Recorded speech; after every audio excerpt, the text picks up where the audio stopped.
জামাত একটা বক্তব্য দিয়েছে এবং মির্জা ফখরুল সাহেবও আজকে যে বক্তব্যটা দিয়েছে, তাদের বক্তব্যের ধারণা হলো যে এই নির্বাচনকে পেছনের দিকে টেনে নেওয়ার জন্য অনেক চক্রান্ত হচ্ছে।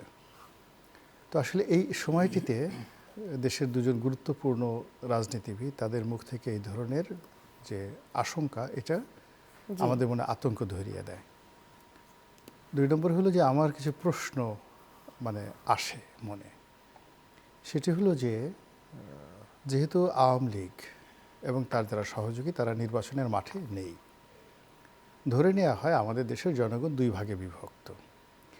বিএনপির নেতৃত্বে দেশের 50% ভোটার, আওয়ামী লীগের নেতৃত্বে 50% ভোটার।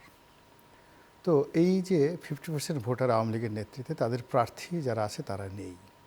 তো সেক্ষেত্রে এই জায়গা, ভ্যাকুয়াম, যে শূন্যতা, এটা পূর্ণ করার জন্য নির্বাচন কমিশন এবং রাজনৈতিক দলগুলোর মধ্যে একটি ঐক্যমত থাকা উচিত ছিল যে কত বেশি প্রার্থী আনা যায় এবং স্বতন্ত্র যারা প্রার্থী হবেন তাদেরকে কত বেশি সুযোগ সুবিধা দেওয়া যায়।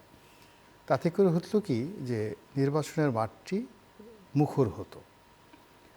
আর জনাব প্রিন্স যেটি বললেন সেটি হলো যে আমাদের অনেক সমস্যা আছে, কিন্তু সব সমস্যার মধ্যে থেকেও আমরা আসলে গণতন্ত্র চাচ্ছি এবং আমাদের এই দেশের একজন সিঙ্গেল মানুষ নেই যে যারা নির্বাচনটা হোক এটা চাচ্ছে না। সাধারণ জনগণ, যদি ব্যক্তি বিশেষ কেউ হয়তো চিন্তা করবে যে নির্বাচনটা পিছিয়ে যাক বা না হোক, 5 বছর পরে হোক, সে তাদের কোনো পার্সেন্টেজে পড়ে না।